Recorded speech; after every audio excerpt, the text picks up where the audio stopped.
Ah, e olhem só, qualquer dúvida, ligue o microfone e fale, tá bom? Se acontecer de vocês falarem alguma coisa aí eu não ouvi, ou de eu estar falando e vocês não estarem ouvindo, tentem colocar aí no chat que eu tento dar uma mexida ali e ver como é que tá tudo, tá bom? Gente, na nossa última aula, Tá bom. a gente... Oi? Professor, antes que eu esqueça, o nosso colega Marcelo, ele esteve presente no primeiro momento, como o senhor precisou sair para a questão técnica aí, né, que estava dando probleminha, e ele não, ele está de Sim, serviço e ele não vai poder ficar, tá bom? Ele pediu para justificar. É tá. o Marcelo, tá? Tá certo. Tudo bem, sem problemas. Então, olhem só, gente, no nosso último encontro, a gente falou um pouco sobre esse cenário, né, que nos envolve dentro do SUS, da saúde pública. Falamos sobre situações aqui em Belém, e no Brasil e no mundo, onde a gente pôde esclarecer um pouco melhor sobre tudo isso, né? Para a gente pontuar em um momento a função do psicólogo, a importância do profissional no cenário de saúde pública, na construção do SUS, primeiro a gente precisa entender Amor, todos os problemas. Oi? Todos os problemas que a gente pode tentar pontuar dentro dessa questão da saúde pública. A gente comentou sobre essa característica de saúde está agregada ao capitalismo, às dificuldades que as pessoas enfrentam de maneira geral. Hoje nós vamos finalizar essa abordagem geral que envolve a percepção do SUS e as suas estruturas, tá bom? Vou só compartilhar aqui. Gente, vocês estão conseguindo ver o slide? Sim ou não? Sim. Tá, Sim, perfeito. professor. Ótimo. Então, olhem só, gente, já que a gente falou de problemas, né, na última aula, a gente vai finalizar o dia de hoje falando ainda sobre essa crise que envolve o sistema de saúde no Brasil. Então, olhem só, introdução. A crise do sistema de saúde no Brasil está presente no nosso dia a dia, podendo ser constatado através de fatos, né, amplamente conhecidos e divulgados pela mídia. Historicamente, desde a época que nós éramos crianças, adolescentes e agora adultos, nós percebemos vários cenários de crise na saúde pública em todo o Brasil. Não é porque um estado aqui na nossa federação é rico que ele não vai ter problema em saúde pública. O Rio de Janeiro é o maior exemplo disso. O Rio de Janeiro é a famosa cidade maravilhosa, uma megalópole que é marcada por uma crise insistente na saúde pública. O primeiro problema que nós temos, que é amplamente divulgado pela mídia, são as filas frequentes de pacientes nos serviços de saúde. Nós já falamos sobre isso na aula passada, que o que é que tem ocorrido ao longo dessas décadas? O indivíduo, quando ele adoece, ele quer ir diretamente ao hospital. O homem, muito mais do que a mulher, ele não pensa, na maioria das vezes, de maneira preventiva. Então, por exemplo, o homem não tem um hábito de, por exemplo, olha, esse ano, todo ano eu vou no urologista. O homem dificilmente faz isso. A mulher, ela habitualmente tem esse cuidado maior com a saúde. O que eu quero dizer para vocês é que tanto a saúde com os serviços, né, como as pessoas ainda se preocupam muito com o tratamento de doença. Elas ainda não visam, por exemplo, a qualidade de vida ao ponto do não adoecimento. Então, hoje, você está no hospital, por exemplo, você está trabalhando no hospital, você é psicóloga, você é um psicólogo trabalhando dentro do hospital. Muitas pessoas na sociedade pensam que o psicólogo ele não adoece mentalmente, né? É incrível isso, né? Tem gente até que fala assim, mas ele é psicólogo. como é que ele está triste? Como é que ele tem depressão? É incrível, né? Acham que o profissional ele tem um escudo que o protege de qualquer elemento estressor. E o que é mais interessante? Às vezes você está lá no ambiente hospitalar, no seu trabalho, você tem 5 amigos que estão sendo afastados pelo estresse ocupacional. Todos eles relatam as mesmas características, que são coisas que você vive. E a pergunta é o seguinte: o que você faz para mudar isso? Já falamos isso da última vez, né? O ser humano ele está condicionado, muitas vezes, a não querer participar da prevenção do seu próprio adoecimento. Sabe por quê? Porque às vezes o homem, a mulher, falam assim, eu estou sentindo um negócio aqui no meu pescoço, estranho. Aí alguém fala, vai ver isso. Não tenho tempo para ir no médico agora, não, estou muito atarefada. Quando eu entrar de férias, eu vejo isso. As férias chegam, ele não lembra e volta a trabalhar. Aí, às vezes, descobre uma doença grave, descobre algo que vai limitar o indivíduo, e aí? Aí ele é forçado a ter tempo, né? Ele para de trabalhar, ele vai ficar internado, e aí sim ele se preocupa com o seu problema. Então, hoje, é complicado a gente pensar em fila frequente, em hospital superlotado, e colocar a culpa só no serviço de saúde. De olhar e falar, olha, isso é culpa do prefeito, isso é culpa do governador, isso é culpa da gestão que não está... Não, gente. A população, o individualismo, ele também tem um peso muito forte sobre essa situação, que são as filas que nós existimos dentro do sistema de saúde. Outra coisa importante é o que nós chamamos de falta de leitos hospitalares para atender a demanda da população. Isso é uma coisa complicada, gente, porque de vez em quando, às vezes a gente vê pelo WhatsApp, a gente vê na televisão, aquele corre-corre de alguém que precisa de um leito no hospital, né? Eu não sei se vocês já passaram ou já souberam de uma situação como essa, mas às vezes algum parente teu liga, fulano, tem uma amiga que precisa de um leito, tem alguém que não conheço ninguém, e é um corre-corre, vai na central de regulação, vai no hospital, ninguém consegue leito porque não tem leito. Aí até que alguém fala, olha, fulano, eu tenho uma conhecida que trabalha lá na central de leitos, dá uma ligada para ela. Aí a pessoa liga, ela fala, não, tá bom, já consegui, pode trazer ele. E a gente para e pensa assim, gente, como é que essa pessoa conseguiu um leito tão rápido e o sistema inteiro não conseguia achar esse leito? Né? Eu pergunto para vocês têm uma resposta para isso? Como é que o próprio hospital não sabe desse leito e uma pessoa que está lá na central de regulação acha e encontra esse leito? Vocês têm alguma hipótese para isso? Sim ou não?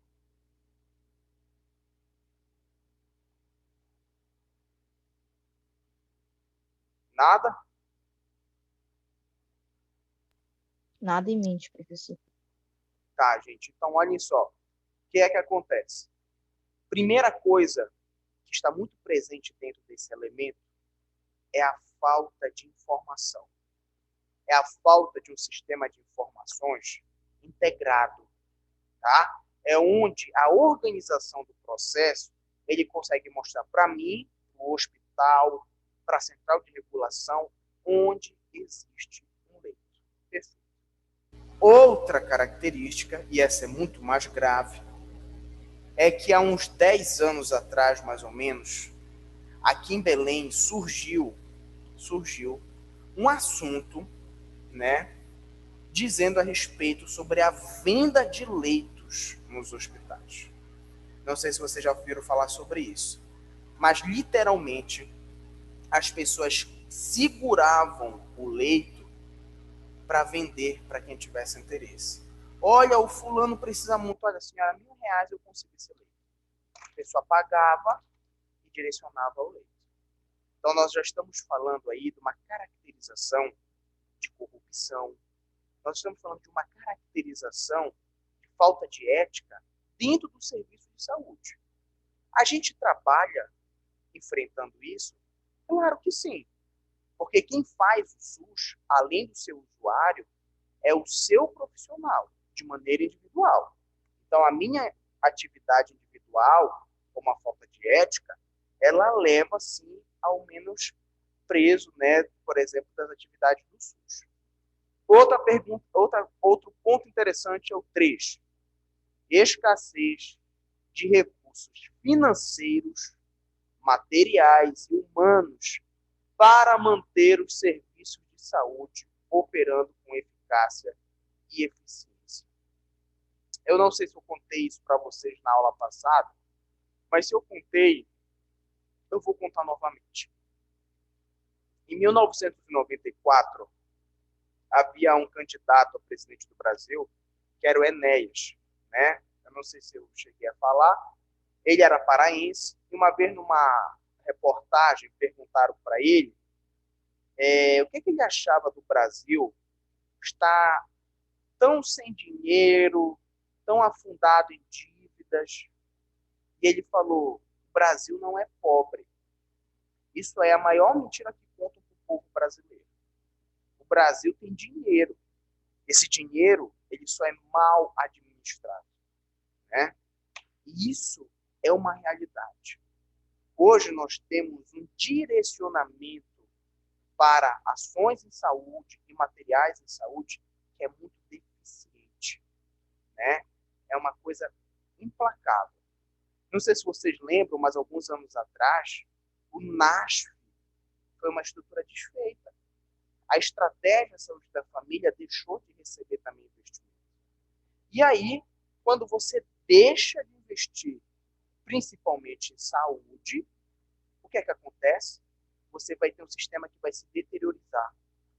O que estava fixo começa a ficar instável. O que estava em crescimento entra em declínio.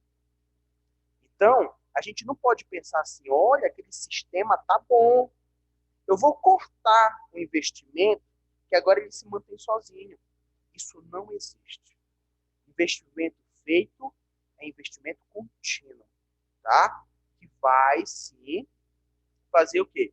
Fazer com que você possa dar continuidade ao processo de assistência. Outro recurso que está em escassez é o de materiais e humanos, né, para manter os serviços de saúde operando com eficácia e eficiência. A gente se pergunta: gente, será que falta gente querendo trabalhar? É uma pergunta muito complexa, mas eu vou perguntar para vocês serem um exemplo dessa situação.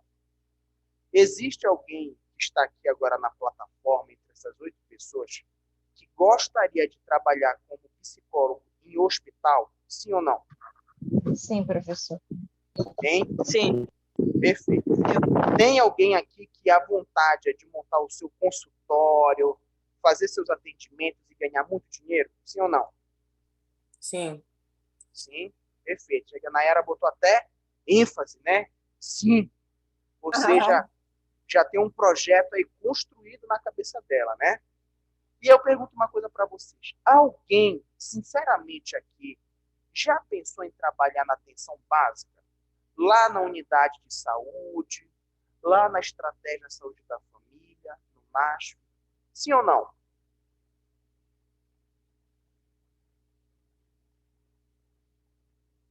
Eu acho que ninguém pensou até agora em trabalhar lá, né? E a grande pergunta, gente, é: por que será que hoje o nosso profissional, seja ele um psicólogo, um médico, um enfermeiro, ele não pensa prioritariamente em trabalhar na atenção básica? Por que será? Professor, Diga. só me tira uma dúvida, me lembrando, essa atenção básica que você está trazendo é relacionada à atenção primária? Exato. É onde a gente é tem primária, não é secundária, não, né? Não, é onde nós temos... É a primária. de prevenção muito conhecidos. Sim. Unidade básica de saúde, estratégia de saúde da família e tudo mais. Entendeu? Então, gente, eu vou dar um exemplo para vocês. Essa pouca procura do profissional em ir para a atenção básica, ela é construída desde a formação de vocês na faculdade. Quando os professores falam, olha, porque eu tenho um consultório ali, que é assim e tal, tudo. Vocês ficam ali idealizando quando for vocês. Nossa, eu quero fazer isso. Olha, eu quero fazer aquilo. Aí, olha, porque eu sou concursada no hospital tal. Vocês, pô, eu quero ser concursado, né? Eu quero isso. E agora chega um professor, o professor Adilson, falando para vocês, olha, gente, atenção básica é legal. Bora lá trabalhar no posto de saúde. Aí vocês olham assim e falam, o professor Adilson está doido, cara. Como é que eu vou largar esse meu sonho de construir um consultório, né, e vou lá para a atenção básica, né? Gente, se eu falar para vocês que na atenção básica o salário de vocês é maior do que no hospital, vocês vão jurar que é mentira minha. Mas, e muitas vezes, é isso que acontece. Além da flexibilidade do trabalho de vocês. A nossa atenção, ela tem essa escassez de recurso humano, muitas vezes pelo pouco incentivo nessas pessoas de assumirem cargos como esses que eu estou falando para vocês, que são cargos importantes. Tá? Outra coisa que a gente para e pensa é em relação ao atraso no repasse dos pagamentos do Ministério da Saúde para os serviços que compõem, né, o SUS. Vamos dar um exemplo aqui, né? Você tem um CAPS, Centro de Atenção Psicossocial, e você realiza atividades diárias ali. Você tem grupos terapêuticos, perfeito. Você tem profissionais, psicólogos, médicos, enfermeiros que trabalham todos conjuntos. Você tem ali um conjunto de atividades que você precisa de um recurso financeiro mensal para lidar, para fazer o acompanhamento daquele paciente que muitas vezes ele é necessitado da sua atenção, da sua interação. E aí hoje o governo fala assim para você, olha gente, infelizmente nós vamos atrasar os recursos para determinadas áreas. E hoje você não vai receber o valor para fazer o lanche lá que é servido na CAPES. Você não vai receber o valor dos materiais que você usa dentro das dinâmicas. Aí o profissional ele é forçado a quebrar, né, aquela caminhada terapêutica que foi construída com muito esforço, ele quebra. E o que é que acontece? Muitas vezes, quando quebrado, é difícil de retomar, ou às vezes a gente nem consegue mais dar continuidade àquele processo. Poxa, professor, e aí por que será que acontece ainda do Ministério da Saúde de atrasar esses repasses, né? Por que será que isso acontece com tanta frequência? Porque, gente, ainda falta sensibilidade aos olhares dos gestores. Ainda falta você ter um sentimento de irmão com o próximo para você respeitar aquelas ações que já são garantidas pelo SUS. Tá bom? Outro item é o número 5. Baixos valores pagos pelo SUS aos diversos procedimentos médicos hospitalares. Tá bom. Vamos imaginar o seguinte. Gente, vocês têm noção de quanto um psicólogo recebe por paciente da Unimed? Sim ou não? Eu não. Eu perguntei isso para vocês porque eu também não sei muito bem a média, mas... Eu não sei, professor. Mas da última vez que eu vi uma moça falando que não chegava a R$100, né? É. Então, é um valor... Eu acredito.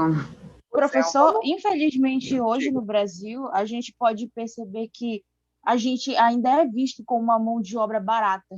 Infelizmente tem essa visão. Sim. Pois é. E aí, sabe o que é que acontece? Também isso foi importante que você falou, porque eu ia falar sobre isso um pouco mais à frente. Mas, gente, falando a respeito ainda sobre essa questão, os valores pagos a esse profissional são muito baixos, gente. Né? Isso não traz dignidade ao profissional. Mas, falando em dignidade, vou dar um exemplo para vocês aqui. Quando a gente trabalha, por exemplo, no Filoiola, e nós temos profissionais de nível superior, biomédico, fisioterapeuta, psicólogo, assistente social, o padrão salarial é o mesmo. Né? O concursado pelo Estado, nível superior, ele ganha o mesmo padrão salarial dentro do Hospital Filoiola. Vamos dar um exemplo. Cada um ganha R$5.000. Perfeito. E aí, há uns tempos atrás, né, eu acho que isso foi há uns 2 anos, 3 anos atrás, os médicos lá do Filoiola resolveram entrar em greve. Né? Isso já aconteceu na Santa Casa também, com enfermeiros e médicos. Sabe por quê? Porque cada procedimento cirúrgico que o médico faz, ele recebe um valor por esse procedimento. Então, eu fiz 10 cirurgias hoje, eu recebo 10 vezes o valor unitário de cada procedimento. Agora, a pergunta é o seguinte: quando esses médicos no Filoiola fizeram essa greve, quanto vocês acham que estava saindo cada procedimento desse? Quanto vocês acham que o médico ganhava em cada procedimento cirúrgico que ele realizava no Filoiola? Chutem aí um valor.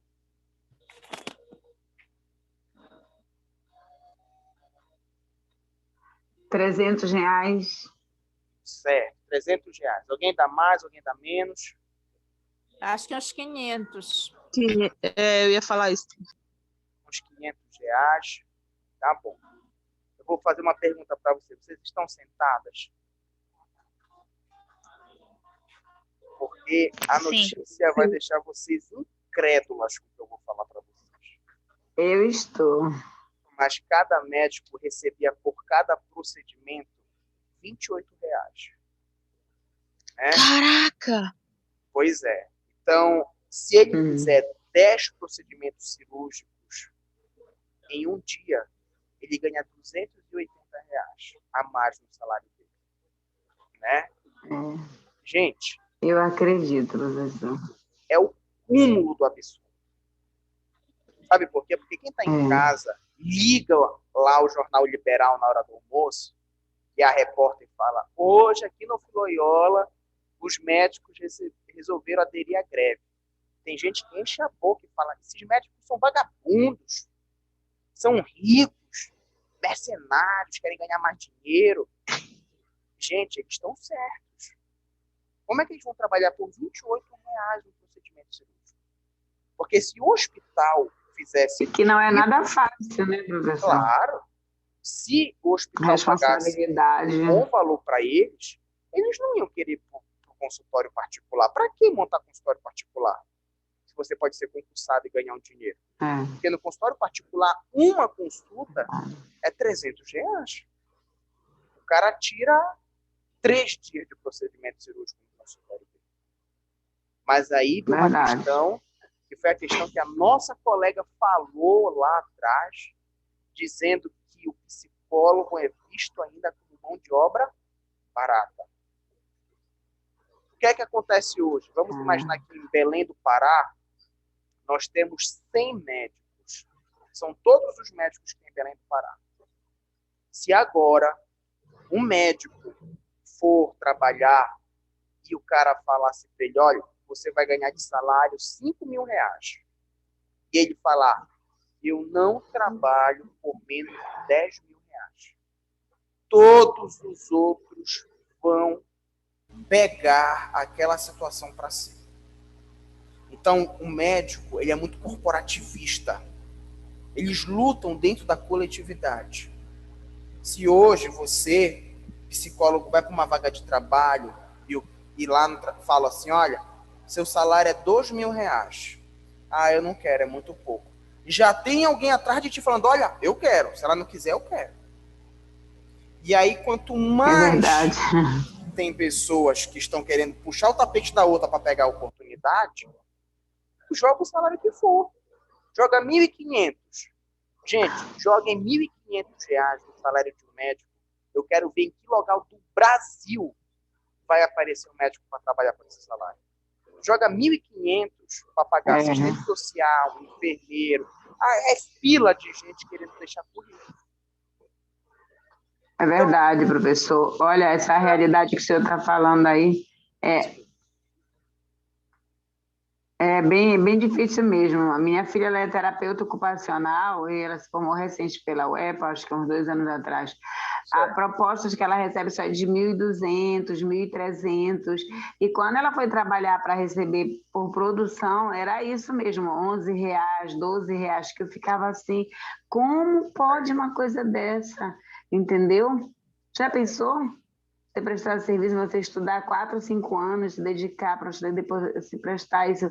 E é por isso que você vê muitas pessoas trabalhando em outra área, pessoas que têm uma formação, mas hoje está trabalhando em outra coisa, ou então se tornar autônomo por alguma questão também, porque, você entendeu? Que às vezes é muito, como é que eu posso dizer? Não é valorizado, como a Larissa falou. E outra coisa, a gente pensa assim, estão pagando 1.200, 1.300, mas tu tem a tua alimentação, tu tem que almoçar todo dia, tem teu ônibus, tem as coisas que tu... Então, na verdade, o que fica para você no final do mês ainda é menor do que isso. E, gente, esse exemplo do Loyola aqui já é um exemplo que nos assusta, que nem o exemplo da filha da nossa colega, não são os únicos, né? Isso acontece de uma forma tão surreal que a gente não sabe às vezes. Eu vou dar um exemplo para vocês. Eu, quando me formei no dia 20 de dezembro de 2012, né? E aí, o primeiro emprego que me ofereceram foi um cargo político, em Marituba. Era uma vaga para ser gerente de epidemiologia lá do município. Então, eu sempre gostei muito de saúde pública, de epidemiologia. E aí fui conversar com o prefeito e assumi esse cargo. Perfeito. Quando eu cheguei lá para conhecer o local onde eu ia trabalhar, conhecer as pessoas que trabalhavam comigo, me deram uma sala. Olha, essa aqui é a sala. Pô, maravilhosa sala. Tinha um frigobar, tudo bonito. E falaram assim, olha, seu Adilson, o senhor tem um carro aqui da Secretaria de Saúde e um motorista à sua disposição. Aí eu falei, pô, cara, esse emprego é muito bacana, né? Pagava um salário muito bom, né? Tinha carro, motorista. Eu falei, poxa, legal, beleza. Aí eu comecei a trabalhar e conheci uma funcionária que ela recolhia a produtividade dos hospitais e levava para processar dentro da secretaria. Não era um sistema informatizado. A maioria... A folha de pagamento, né? É, praticamente isso. A maioria dos locais eram muito perto da Secretaria de Saúde. Mas havia um deles que ela tinha que andar 1,4 km para chegar até lá e voltar 1,4 km. Ou seja, 2,8 km para ela fazer isso, né? Então, gente, é uma distância muito grande. É um desgaste muito grande. E um dia eu vi essa moça andando e voltando. Eu chamei ela e perguntei assim, olha, senhora, a senhora vai andando todo esse percurso? Olha o que ela falou para mim. Adilson, eu já pedi, pelo menos o pessoal que trabalha de moto na secretaria, se tinha como me levar nos dias que eu vou pegar os documentos, mas me informaram lá que não tinha como. E aí eu não tenho como pegar um ônibus, porque o salário que eu ganho já não dá para nada, se eu vou ter que gastar de ônibus para ir toda vez e voltar, eu sem dinheiro. O que foi que eu fiz? Chamei aquele rapaz que estava como motorista no carro e falei, olha, o senhor agora vai levar essa moça para onde ela precisar no horário de trabalho para pegar documento. Foi uma coisa besta que eu fiz, mas que muda a situação de trabalho daquela pessoa. Mas eu digo para vocês, quantas pessoas em cargos de autarquia superior se preocupam com isso? Estão preocupados em fazer uma cena, ganhar um salário e morreu a história. Se tu vai andar, tô nem aí. Né? Se tu vai pegar só na tua cabeça, eu não tô nem aí, porque eu tô debaixo da minha sala. Então, a gente ainda vive em um cenário de saúde onde o profissional pouco se preocupa com o outro. Ele pouco tem um olhar na necessidade do outro. E, às vezes, quando a gente encaixa a necessidade de todo mundo no sistema, o serviço flui muito melhor. Né? Poxa, imagine só a filha da nossa colega que falou agora, que se formou, um momento de alegria, felicidade, de conquista, e ela, entre aspas, é forçada a trabalhar em um ambiente totalmente consumista. Tem que fazer isso, isso e isso, mas a tua retribuição é isso aqui. E ela deve saber que se ela não aceitar, tem alguém que vai lá, aceita e vai fazer o trabalho sim, sem problema nenhum. Eu já ia falar isso. Que se não aceitar, tem quem aceite. Tem, sempre tem. É fato. É. Olha, gente, uma vez eu vi como foi um processo para trabalhar em Santa Bárbara, eu acho. Era Santa Bárbara? Eu acho que era Santa Bárbara. Era um processo seletivo para médico, enfermeiro e psicólogo. Tá bom. Olha só, o médico tinha que ir um dia na semana para uma carga horária de 4 horas. Isso era para trabalhar, por exemplo, de 8 a meio-dia, um dia na semana. O salário dele era R$10.000. R$10.000. Um dia. R$10.000 é muito mais do que pessoas que trabalham, às vezes, em 2 hospitais, 3 hospitais. Tá. O salário para a vaga de psicólogo era 5.000 e uma fração para o indivíduo trabalhar 3 dias na semana. E o do enfermeiro era 3.800 para trabalhar de segunda a sexta. Aí eu pergunto para vocês, por que isso? Não é porque esse escalonamento de tempo e de salário, né? Simplesmente é o preconceito. São os estigmas que as profissões carregam. Como a nossa amiga falou, é visto como uma mão de obra barata, é visto como uma mão de obra que eu consigo a qualquer momento. E isso vai caracterizando o nosso sistema de saúde. Quando a gente fala sobre isso, e eu já acho que eu já perguntei isso para vocês, e a gente pensa assim, gente, não é preciso ter vergonha agora, tá? Não é preciso ter vergonha. Mas se vocês pudessem ganhar qualquer valor na profissão de vocês, sem exageros também, trabalhando de manhã, de tarde, de segunda a sexta, qual seria um salário excelente para vocês?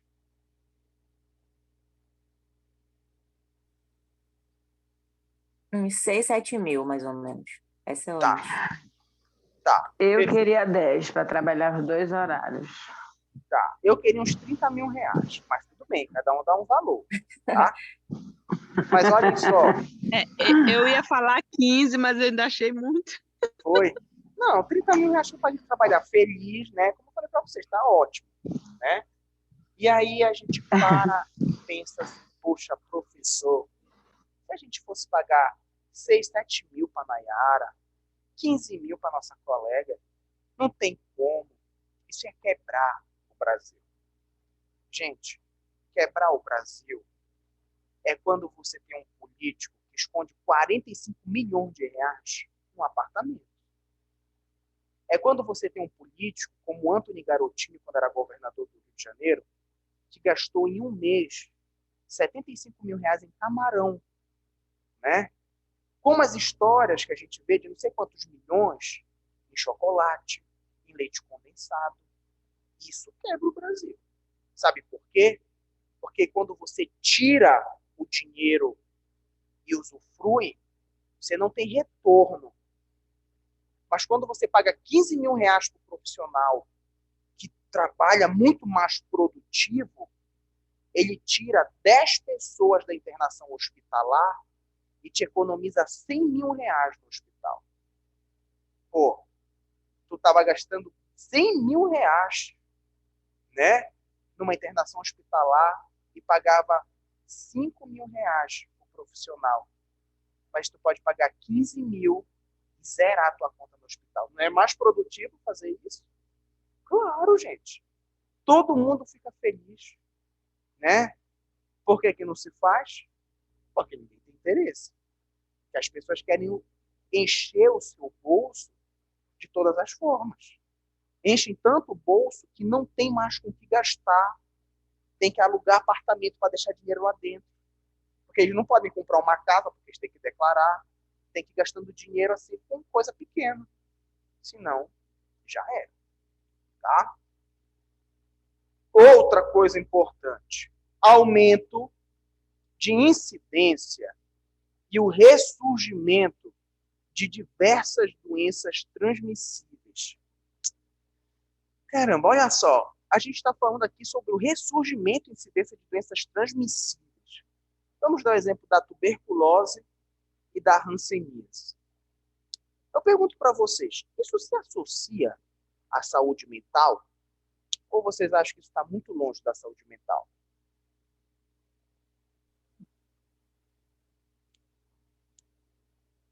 Acredito que associa sim, professor. Pois é, né? Vamos pensar aqui numa situação e ver se isso tem importância realmente para a área da psicologia, para a saúde mental, ou se isso é só um papo furado. Olhem só, a tuberculose, como a hanseníase, elas são doenças milenares, né? Inclusive, existem múmias do Antigo Egito que já foram identificadas com o bacilo de Koch, que é o causador da tuberculose. A hanseníase, ela é citada desde a época de Jesus Cristo. Na Bíblia se fala sobre isso. Inclusive, fala-se de Jesus que tratou, curou, né, lá ao vivo um portador de hanseníase. Naquela época, a hanseníase ela era chamada de lepra. Nós não podemos usar essa palavra hoje em dia. Ela é pejorativa, né? Inclusive você responde, né, por usar essa palavra. As doenças, elas sempre agregaram muito estigma e muito preconceito.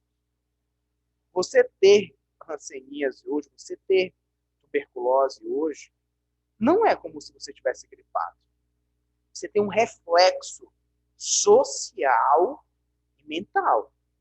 Será que se eu chegar lá na rua da minha casa e falar assim, olha, tô com hanseníase, gente. Ah, tá ótimo. Tipo, não. Isso causa isolamento social. Será que isso para uma pessoa de 50 anos de idade que viveu o auge do preconceito com essas doenças, será que ela vai ficar tranquila com aquele adoecimento? Não. Né? Isso tem um reflexo social mental muito forte. Por que que eu digo isso para vocês? Porque hoje nós já sabemos que as doenças mentais, vamos dar um exemplo também da depressão, elas são consideradas o mal do século. Ou seja, do ano de 2010, de 2000 a 2100, nada vai ser pior do que isso. Pega, professor, nada. Nada. Vamos pensar da seguinte forma. Gente, será, pergunto a vocês, que uma pessoa que tem um câncer, seja de qual for o tipo, câncer de mama, de útero, de ovário, de pulmão, será que ele tem alguém que fica tranquilo? Ou vocês acham que todo mundo que tem câncer desenvolve um ligeiro limite de ansiedade, de tristeza? Vocês acham que tem alguém capaz de não sentir nada disso? Sim ou não? Como assim, professor? Você quer dizer que no caso, desenvolver essa doença, no caso do câncer, com esses fatores? Não, eu pergunto para vocês o seguinte: vocês acham que toda pessoa que desenvolve o câncer, ela fica chateada, ela fica triste, ela fica fragilizada Sim, emocionalmente? Sim, com eu certeza. acho que todos desenvolvem isso. Perfeito. Aí eu vou fazer uma outra pergunta para vocês. Vocês acham que toda pessoa que descobre que está com HIV/AIDS, ela fica tranquila? Ou ela fica também ansiosa, preocupada, pode desenvolver uma leve ansiedade? Eu acho que sim, né? Então, olha só, gente. Se hoje eu tenho 50 pessoas diagnosticadas com câncer e eu tenho 50 pessoas diagnosticadas com a AIDS, quantas pessoas eu vou ter com provável tendência a adoecimento mental? 100 pessoas. Então, nem o número de câncer sozinho supera o adoecimento mental e nem o número sozinho de AIDS supera o adoecimento mental. E é dentro dessa teoria matemática que eu expliquei para vocês que o adoecimento mental é considerado o mal do século. E já foi caracterizado como provavelmente o mal do milênio. Então, gente, isso nos mostra que, acima de tudo, acima da construção de uma unidade de saúde, bora construir agora tudo que é unidade de saúde. Porque o professor Adilson falou que é preciso a valorização da atenção primária. Ótimo, vamos construir aí unidade de saúde, estratégia de saúde da família. Professor, Diga. no caso, a gente pode dizer que o que é mais valorizado é a atenção secundária e terciária, e fica em segundo plano a primária. No caso Exato. que seria, fazer com que as pessoas tivessem aquele autocuidado primeiro, para depois tratar as doenças, né? Sim, claro. E esse ponto que a gente vai falar agora é importante, que você também antecipou, mas é importante a gente saber o quê, gente?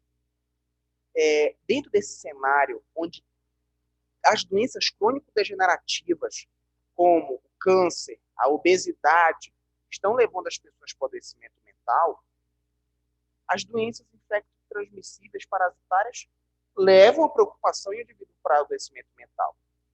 Então, além do desenvolvimento da atenção primária, a gente precisa valorizar os profissionais e relacionados envolvidos com a saúde mental, né?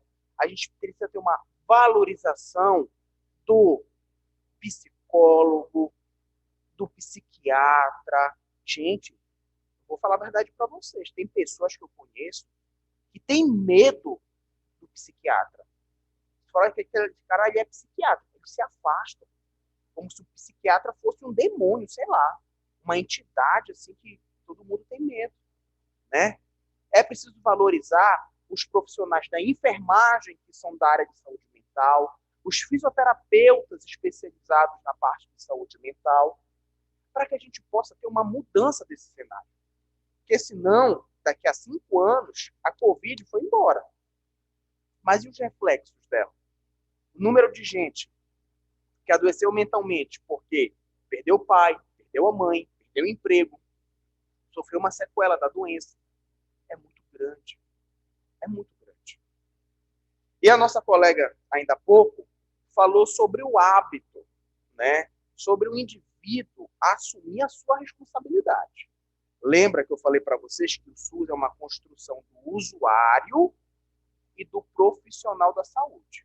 O profissional, a gente acabou de delimitar tudo dele. E o usuário?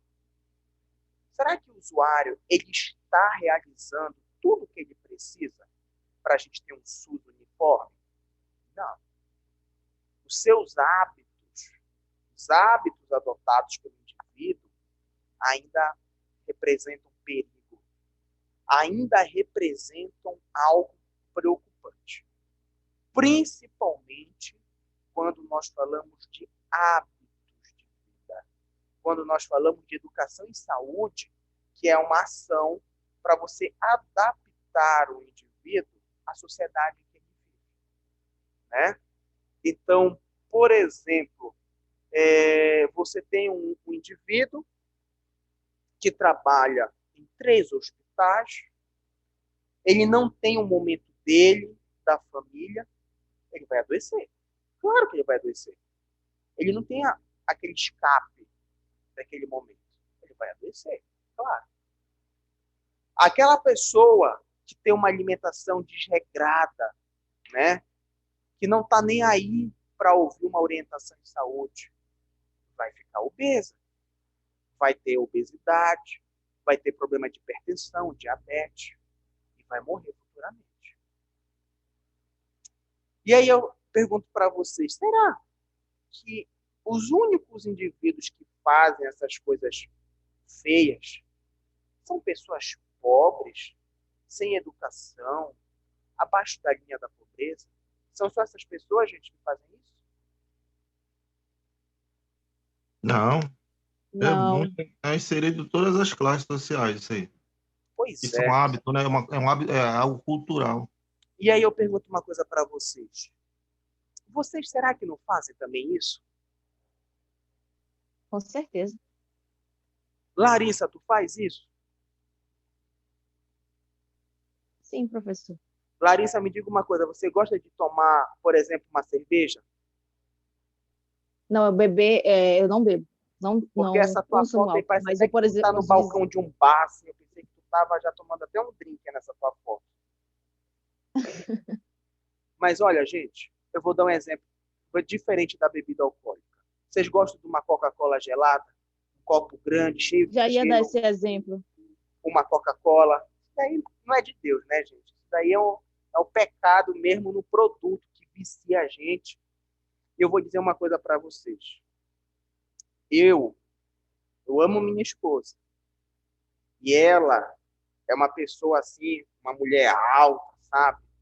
Ela malha, bonitona.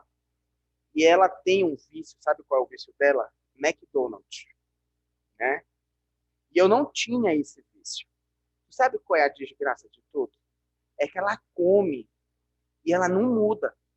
Eu como e engordo, né? E o que isso significa dizer? Muitas vezes o indivíduo, ele quer acompanhar o outro achando que o reflexo vai ser igual a ele, igual para ele. É que nem aquela situação. Eu perdi o meu pai, tô triste, tô sem vontade de trabalhar.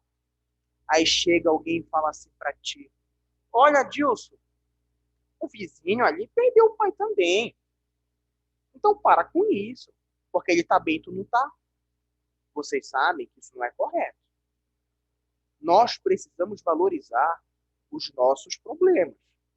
Nós precisamos enfrentar a nossa individualidade perante a situação.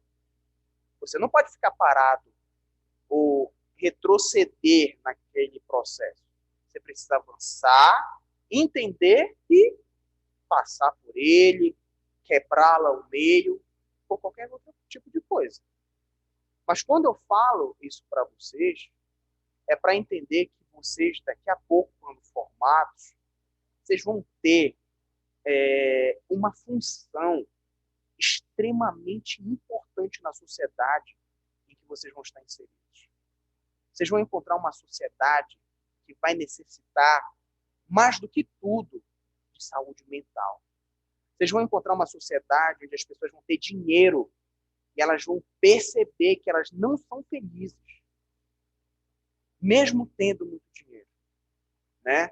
E vocês têm um grande desafio até lá, né? Então, eu espero que vocês tenham um olhar diferenciado, um olhar dentro dessa dinâmica que a gente falou aqui nessas aulas, né?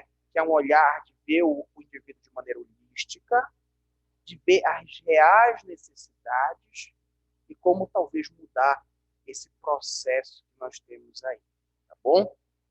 Outra coisa Professor? importante. Diga, querida. E também que é muito citado, né? Até mesmo no Conselho Federal de Psicologia, lá mesmo diz que os psicólogos que são especialistas em psicologia hospitalar eles têm a função deles voltada para o âmbito secundário e terciário. E como você falou que é muito importante a gente estar na atenção primária, mas a gente não tem esse conhecimento todo ainda, né? De Sim. que a importância de um psicólogo estar na atenção primária, isso é dado para a gente o secundário e terciário da Sim. atenção à saúde. Exato. E aí o que é que acontece? Você acaba... tem um filósofo europeu, antigo, né? Se eu não me engano, ele era europeu, que ele falava que aquilo que o homem não conhece, ele cria preconceitos, né? Então, por exemplo, ele está vendo uma pessoa com uma doença que ele nunca ouviu falar. Ele cria preconceitos com aquela pessoa. E isso acontece no âmbito profissional. A gente, quando não conhece atenção básica, a gente não sabe da nossa própria funcionalidade dentro daquele serviço de saúde, a gente não tem interesse de ir. Eu vou para quê? É que nem quando alguém chega para ti com uma comida que tu nunca comeu na vida. Tá? Tu quer? Não gosto. Mas tu já comeu? Não. Né? É a mesma situação. Vai trabalhar na atenção básica? Não, não gosto. Já trabalhou alguma vez? Não. Você acaba criando um preconceito com aquela realidade. E é por isso que hoje a atenção básica é a área que mais necessita de profissionais da saúde. Né? Que infelizmente não tem. Tá? Olhem só, gente. Número 7, né? Que é outra coisa, né? Que está nessa crise do sistema de saúde.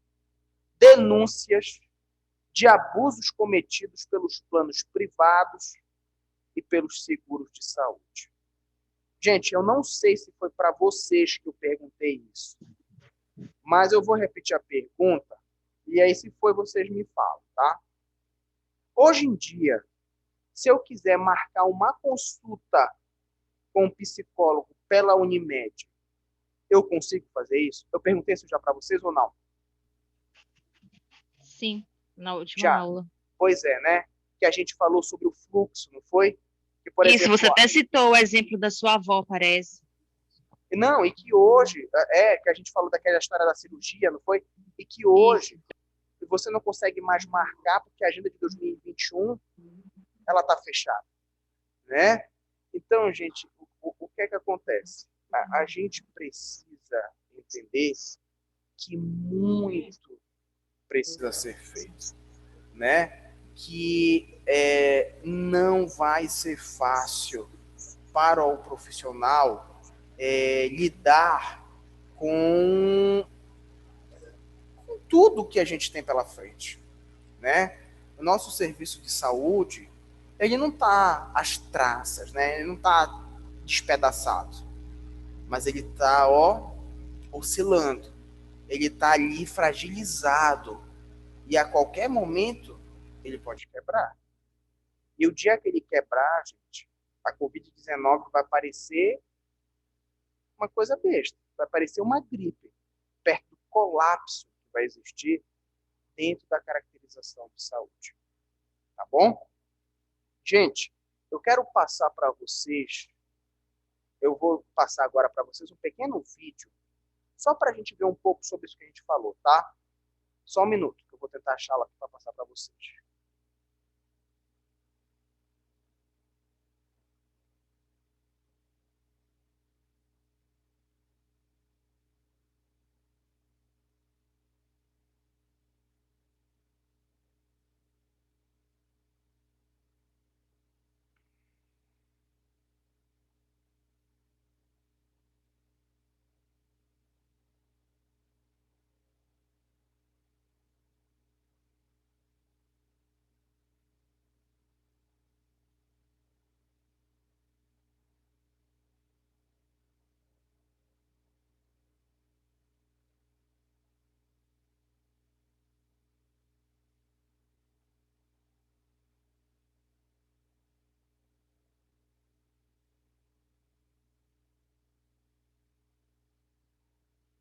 Gente, eu vou tentar colocar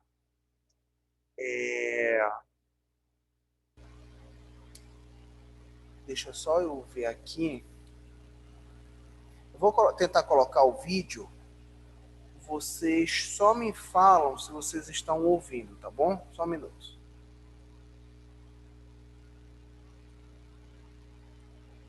Peraí. Vocês estão ouvindo, gente? Não. Não?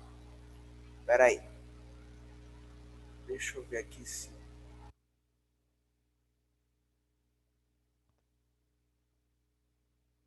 Vejam se agora vocês escutam. Estão escutando? Sim, mas está um pouquinho baixo. Ele está bem baixo, gente. Eu vou colocar vocês aqui no mudo. E aí a gente tenta ver até o final, tá bom? E aí a gente comenta depois. Vamos lá.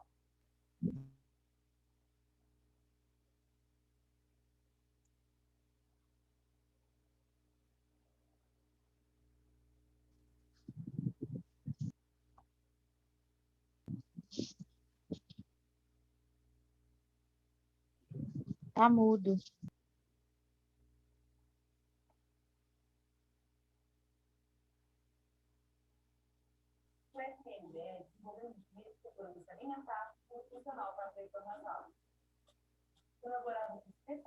Vocês estão ouvindo, gente?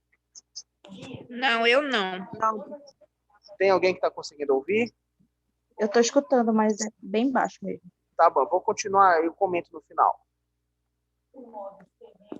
Tudo foi adaptado à nova realidade. Alguns procedimentos mudaram, mas o carinho com que preparamos as instituições será sempre o mesmo. O curso guia completo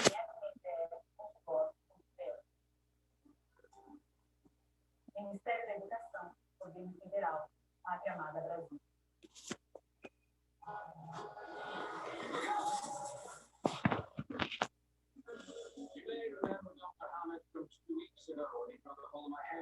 I'm not going to let you die here. He's one of you now. This ABC can't run in that restaurant for saving himself. Can you breathe?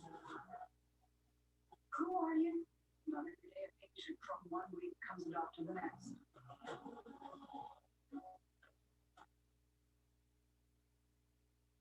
Sábado. Altas horas faz aquele hits de pop rock. Sambinha e sofrência. Você virou saudade aqui dentro de casa. Fernanda Gentil se chora no papo. E o Blush chega junto para deixar a noite mais romântica. Depois do BBB, a festa tá garantida. E é esse o diferencial do Altas Horas, né? Sei, completei 8 anos neste ano, e a gente chama. Você tem que fazer só essa amiga.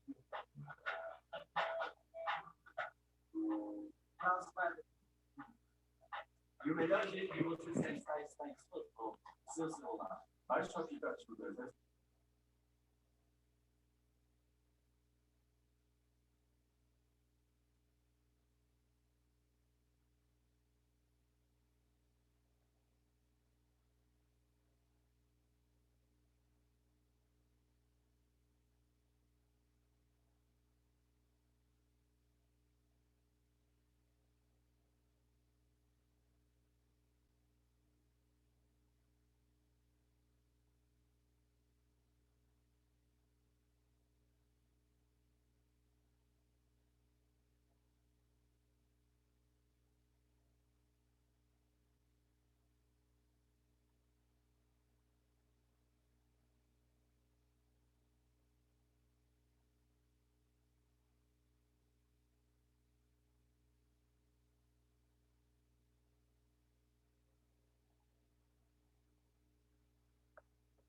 Olha, gente, essa imagem já é uma outra coisa para se discutir, mas o que é importante a gente falar sobre o vídeo? O vídeo mostrou um cenário de atenção em saúde no Rio de Janeiro, como eu falei para vocês, que é um cenário desolador, um cenário onde a gente encontra o indivíduo totalmente abandonado, né?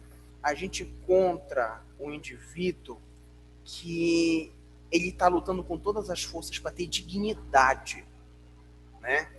Que é o direito mais essencial do SUS, que é a universalidade. Ele está falando de profissionais que não recebem seus salários, de hospitais superlotados, não tem mais onde colocar a gente na urgência, né? E isso reflete tudo o que nós falamos, né? É tudo o que nós falamos. É um efeito dominó dentro da saúde pública, onde a falta de recurso, o profissional não capacitado, a falta de recurso financeiro, recurso pessoal, vira uma bola de neve e, infelizmente, todos se envolvem nesse cenário onde a morte se faz tão presente, né? Nessa reportagem, falou que o Rio de Janeiro recebeu, se eu não me engano, 40 milhões de reais para ajudar na crise. Eles usaram esse dinheiro. Foi alguns anos atrás. O Rio de Janeiro continua em crise. Por quê? Porque se você pega R$ 1.000 e coloca na mão de uma pessoa que sabe administrar, aquilo vira R$ 10.000. Agora, se você pega R$ 1 milhão e coloca na mão de um consumista, aquilo vai em um dia. Gente, alguém tem alguma pergunta para fazer? Sim ou não? Professor, Diga. eu só queria que você me explicasse mais ou menos a diferença, só para ter uma noção mesmo de universalidade e integralidade, a diferença mesmo desse contexto, por favor. Tá. A universalidade é o princípio que diz que todo ser humano tem direito a acesso ao serviço de saúde, tá? Então, por exemplo, estou aqui na minha casa, estou com dor de cabeça. Tenho direito ao serviço de graça de saúde. Sofri um acidente na rua, perdi uma perna no acidente. Tenho direito ao serviço de saúde de graça. Universalidade. Quando a gente fala em integralidade e equidade, nós estamos falando do direito a ter acesso a um serviço de qualidade. Um serviço íntegro, que veja a sua necessidade dentro da sua visão mental, biológica e social. A equidade, ela vai se aproximar de uma palavra, de uma frase meio contraditória, que é tratar igual os diferentes. Por exemplo, se a mulher ela tem direito a ter um programa de saúde só para ela, o homem também tem direito, o idoso também tem direito, a criança também tem direito, os grupos homoafetivos também têm direito, os quilombolas também têm direito. Entendeu? Então, basicamente... Esse seria equidade. Isso. E, no caso, a integralidade? A integralidade é o serviço que é direcionado dentro do indivíduo integral, dentro da sua necessidade biológica, mental e social. Então, o ser humano ele não tem direito apenas a um serviço de urgência e emergência. Ele tem direito a um serviço de saúde mental, ele tem direito a políticas sociais, a um serviço de saúde biológica, a tudo isso. E a hierarquização, já que já estamos nessa linha? A hierarquização do sistema significa dizer que nós temos que ter uma descentralização do governo federal, estadual e municipal. Por quê?